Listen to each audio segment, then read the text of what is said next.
નમસ્કાર મિત્રો, હાલ ગુજરાતની બંને બાજુ મોટા વરસાદી તોફાનો જોવા મળી રહ્યા છે, જેના કારણે હવે ઉનાળાની ગરમી વચ્ચે એક તોફાની માવઠું પડે તેવી આગાહી આજે સામે આવી રહી છે।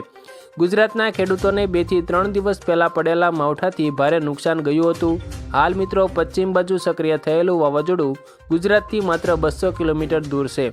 દરિયામાં બનેલા આ તોફાનના કારણે અત્યારે પશ્ચિમનો દરિયો ગાંડો થયો છે।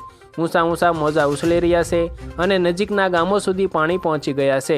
મિત્રો, આજે આપણે આ વિડીયોમાં હવે ગુજરાતના કયા વિસ્તારોમાં માવઠું પડશે અને ગઈકાલે પડેલા વરસાદથી કયા વિસ્તારોમાં કેટલું નુકસાન ગયું છે તે દરેક સમાચારોની વાત આજના આ વિડીયોમાં આપણે કરીશું।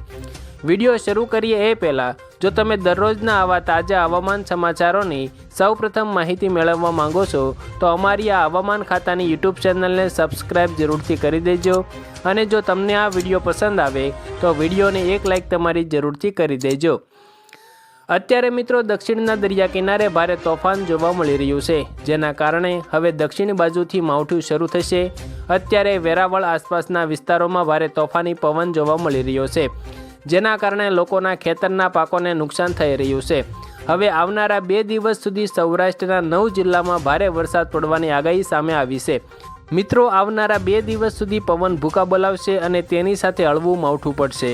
ત્યાર પછી મિત્રો વાત કરીએ તો બંગાળની ખાડીમાં પણ એક મોટું વરસાદી વાવાઝોડું શરૂ થયું છે, જે ધીમે ધીમે ગુજરાત તરફ આગળ વધી રહ્યું છે। આ વાવાઝોડું અત્યાર સુધીનું સૌથી મોટું છે, જેના કારણે હવે ગુજરાત અને તેની આસપાસના રાજ્યોમાં તોફાની પવન સાથે વાવાઝોડું અને ધોધમાર વરસાદ ભૂકા બોલાવશે।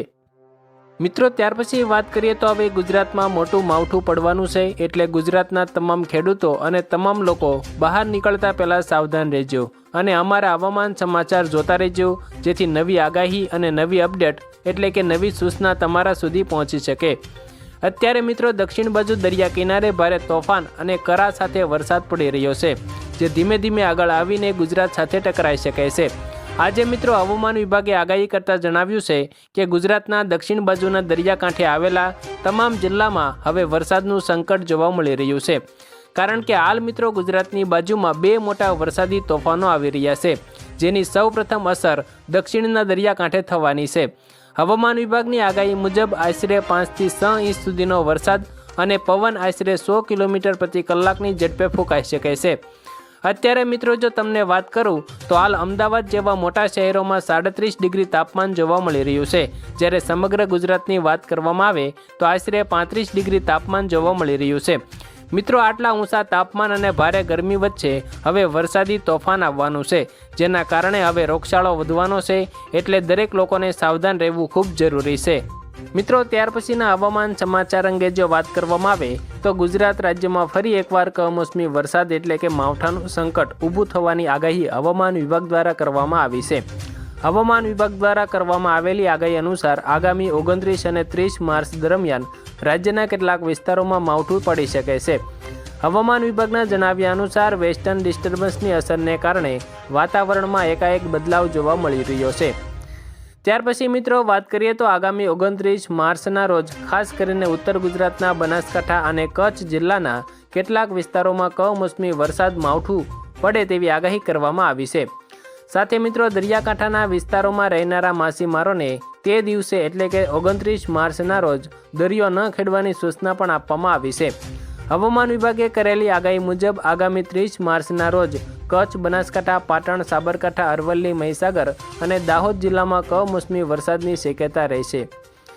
મિત્રો, ત્યાર પછી વાત કરીએ તો માવઠાને ધ્યાનમાં રાખીને ખેડૂતોને તેમના પાકોને લઈને અને સામાન્ય જનતાને જરૂરી સાવચેતી રાખવા હવામાન વિભાગે સૂચના આપી છે।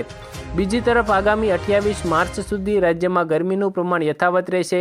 આગામી 28 માર્ચ સુધીમાં રાજ્યમાં મહત્તમ તાપમાનનો પારો આશરે 38 ડિગ્રી સેલ્સિયસ સુધી પહોંચી શકે છે।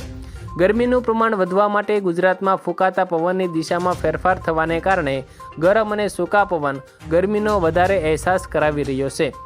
તો આભાર મિત્રો, આજે આપણે ગુજરાતના કેટલાક મહત્ત્વના હવામાન સમાચારો વિશે વાત કરી।